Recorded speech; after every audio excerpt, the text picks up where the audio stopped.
사권 7장 위기 극복과 단합. 2033년 1월 위기는 오히려 새로운 기회가 되었다. 각국 정부들이 우리를 견제하려 할수록 민간의 결속력이 더 강해지고 있어요. 연지가 현지 상황을 보고했다. 우즈베키스탄 젊은이들이 자발적으로 PIM 지키기 운동을 시작했어요.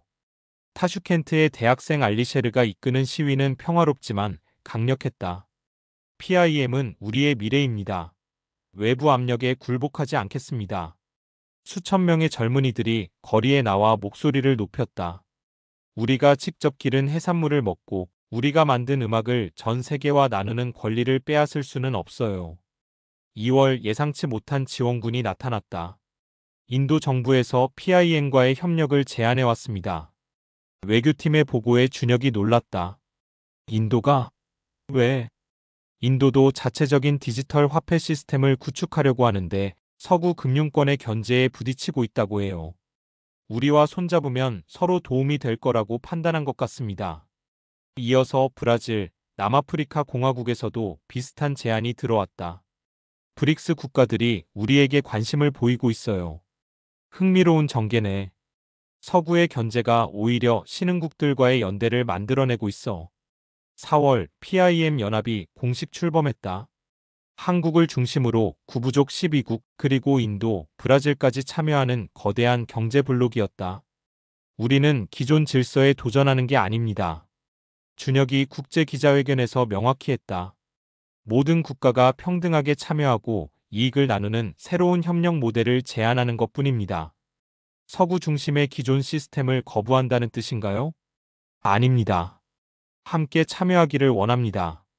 다만 일방적인 지배가 아니라 상호 존중에 기반한 협력을 원할 뿐입니다. 7월 서구 금융권의 마지막 공세가 있었다. PIM 토큰을 불법 화폐로 규정하겠다. 모든 PIM 관련 거래를 차단하겠다. 하지만 이미 PIM 생태계는 너무 커져 있었다. 전 세계 3억 명이 PIM 생태계를 이용하고 있어요. 월 거래량이 50조 원을 넘어서고 있고요. 이걸 하루아침에 중단시킬 수는 없을 거예요. 연지의 분석이 맞았다. 실제로 서구 정부들도 자국민들의 반발에 부딪혀 강경책을 철회할 수밖에 없었다. 미국 젊은이들도 PIM 메타버스를 통해 다른 문화를 배우고 있는데 이를 막는다면 오히려 역차별 아니냐는 여론이 비등해요. 9월 놀라운 반전이 일어났다. 유럽연합에서 PIM을 혁신적 문화 플랫폼으로 공식 인정한다고 발표했습니다.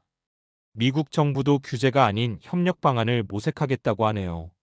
세계 여론의 변화였다. 사람들이 PIM을 단순한 경제 시스템이 아니라 문화 교류와 평화 증진의 도구로 인식하기 시작했어요. 프랑스 파리의 한 대학생이 SNS에 올린 글이 화제가 되었다. PIM 메타버스에서 우즈베키스탄 친구와 함께 전통 요리를 배웠다. 이런 경험을 막으려는 정부가 이상하다. 11월 완전한 승리였다. 모든 주요국에서 PIM 서비스가 정식 허용되었습니다. 오히려 각국 정부에서 자국 문화를 PIM 플랫폼에서 홍보하고 싶다고 요청해 오고 있어요. 준혁은 연지와 함께 이 변화를 지켜보았다. 결국 진정성이 이긴 거야. 어떤 의미인가요?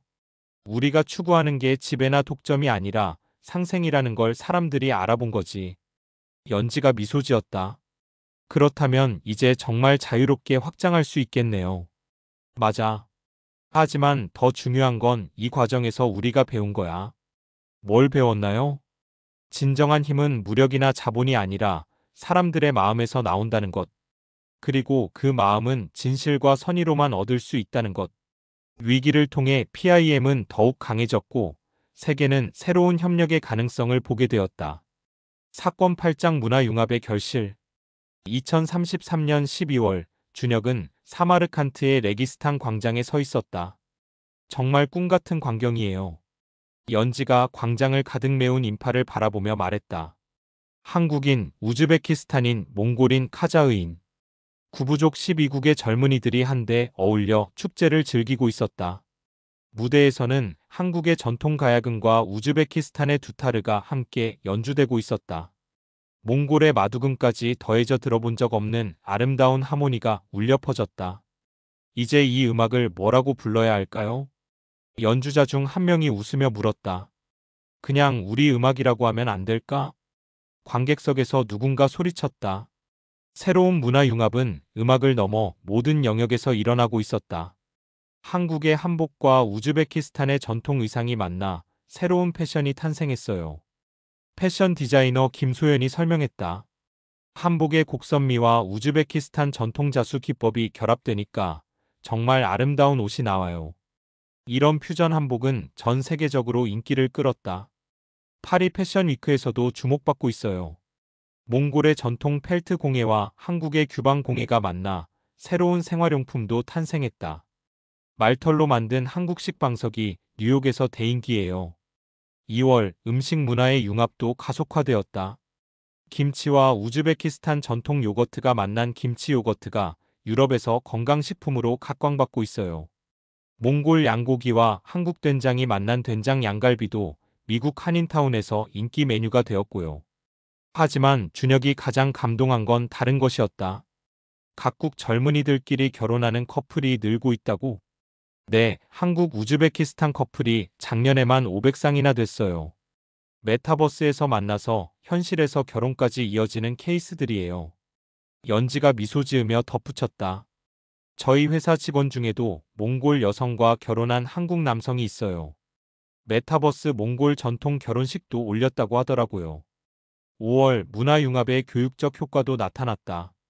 각국 학생들의 상호 문화 이해도가 놀랍게 높아졌어요. 교육부 관계자의 보고였다. 한국 학생들이 우즈베키스탄 역사를 한국사만큼 잘 알고 우즈베키스탄 학생들이 한국 전통 문화에 대해 해박한 지식을 가지고 있어요. 실제로 메타버스 교육 프로그램의 효과는 놀라웠다. 서울의 고등학생 박지민이는 우즈베키스탄 역사 퀴즈 대회에서 1등을 했다. 티무르 제국의 역사가 너무 재미있어요. 메타버스에서 실제로 사마르칸트 궁전을 둘러보니까 역사가 살아있는 것 같았어요. 타슈켄트의 고등학생 파리다는 한국 전통문화 발표에서 최우수상을 받았다. 한국의 24절기와 우리 전통 달력의 공통점을 발견했어요. 농업 민족으로서의 공통된 지혜가 있다는 걸 알았죠. 8월 새로운 세대의 리더들이 등장하기 시작했다. PIM 장학금으로 MIT에서 공부한 박알렉산드르가 박사 학위를 마치고 돌아왔다. 이제 진짜 할아버지의 뜻을 이어받을 때가 됐어요. 그는 한국어가 매우 유창해져 있었다. AI와 블록체인을 활용한 평화유지 시스템을 개발하고 싶어요. 갈등이 일어나기 전에 미리 예측하고 예방하는 시스템이요. 윤동주 장학금으로 옥스퍼드에서 공부한 박민준도 돌아와 새로운 프로젝트를 제안했다. 전 세계 모든 언어를 실시간으로 번역해주는 메타버스 시스템을 만들고 싶어요. 언어 장벽 없이 모든 민족이 소통할 수 있도록요. 11월 제1회 대륙문화축제가 개최되었다. 50개 역사 도시에서 동시에 벌어지는 거대한 축제였다. 각 도시마다 고유한 프로그램이 진행되지만 모든 게 하나로 연결되어 있어요. 축제 기획자가 설명했다. 서울에서 시작된 K-팝 공연이 평양을 거쳐 심양으로 다시 하얼빈에서 울란바토르로 이어져요. 마치 문화의 실크로드 같죠. 실제로 축제 기간 동안 대륙철도 이용객이 평소의 10배로 늘었다. 단순한 관광이 아니라 문화순례 같은 분위기예요. 한 참가자가 말했다. 각 도시마다 그곳만의 특별한 매력이 있고 동시에 하나로 연결된 느낌이 들어요. 연말 준혁과 연지는 축제의 마지막 무대에 함께 섰다. 10년 전만 해도 상상할 수 없었던 일이에요. 연지가 감회에 젖어 말했다. 서로 다른 나라, 서로 다른 문화의 사람들이 이렇게 자연스럽게 어우러질 수 있다니. 무대 아래에서는 한국 아이들과 우즈베키스탄 아이들이 함께 뛰어놀고 있었다. 언어는 달라도 웃음소리는 같았다. 준혁이 마이크를 잡았다. 오늘 이 순간이 우리가 꿈꿔왔던 미래입니다. 서로 다름을 인정하면서도 하나가 될 수 있다는 것, 경쟁이 아닌 협력으로 모두가 행복해질 수 있다는 것을 보여주고 있습니다. 관중들의 박수가 하늘을 찔렀다. 이제 진정한 문화융합의 시대가 시작되었습니다. 구부족 12국은 이제 단순한 경제 공동체를 넘어 하나의 문화권으로 진화하고 있었다. 사건 구장 경제 통합 완성. 2035년 3월 PIM 뱅크 본사에서 역사적인 회의가 열렸다. 구부족 12국 통합금융 시스템 구축을 선언합니다. 준혁의 발표에 각국 재무장관들이 참석했다. PIM 토큰을 기축 통화로 하는 역내 결제 시스템이 공식 가동됩니다. 우즈베키스탄 재무장관이 첫 번째로 서명했다. 우리나라 GDP가 5년 전 대비 300% 성장했습니다. PIM 생태계 덕분이죠. 이어서 카자흐스탄, 키르기스스탄, 몽골 등이 차례로 참여 의사를 밝혔다. 이제 역내 무역에서 달러나 유로 없이도 자유롭게 거래할 수 있게 되었습니다. 5월 통합 효과가 즉시 나타났다. 역내 무역량이 전년 대비 500% 증가했습니다. 특히 농산물과 수산물 교역이 활발해졌어요.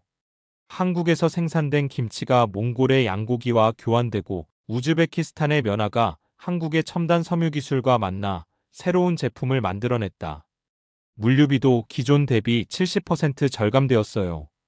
대륙 철도를 이용한 직접 운송으로 중간 단계가 대폭 줄어든 결과였다. 연지가 흥미로운 데이터를 제시했다. 가장 놀라운 건 중소기업들의 성장이에요. 예전에는 해외 진출을 꿈도 못 꾸던 작은 업체들이 이제 역내 전체를 상대로 사업하고 있어요. 8월 PIM 뱅크의 혁신적 서비스가 주목받았다. 스마트 대출 시스템을 도입했습니다. 어떤 시스템인가요? AI가 지원자의 사업 계획, 지역 경제 상황, 시장 수요 등을 종합 분석해서 성공 가능성을 예측하고 맞춤형 금융 솔루션을 제공하는 거예요. 몽골의 젊은 기업가 바트바야르가 첫 수혜자가 되었다. 전통 만류 제품을 현대적으로 가공하는 사업을 시작하려는데 기존 은행에서는 담보가 부족하다며 대출을 거절했어요. 하지만 PIM 뱅크 AI는 달랐어요. 몽골 전통 문화의 가치, 건강식품 시장의 성장성, 대륙 철도를 통한 유통 가능성까지 모든 걸 고려해서 5억 원을 대출해줬어요.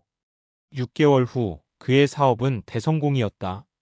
월 매출 10억 원을 달성했어요. 한국과 중국에서 주문이 쏟아지고 있어요. 10월 금융 허브로서의 위상이 확고해졌다. PIM 뱅크 총 예금액이 2천조 원을 돌파했습니다.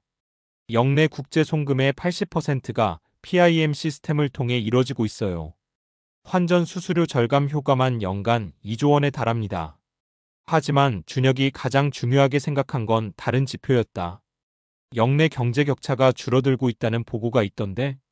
네, 맞습니다.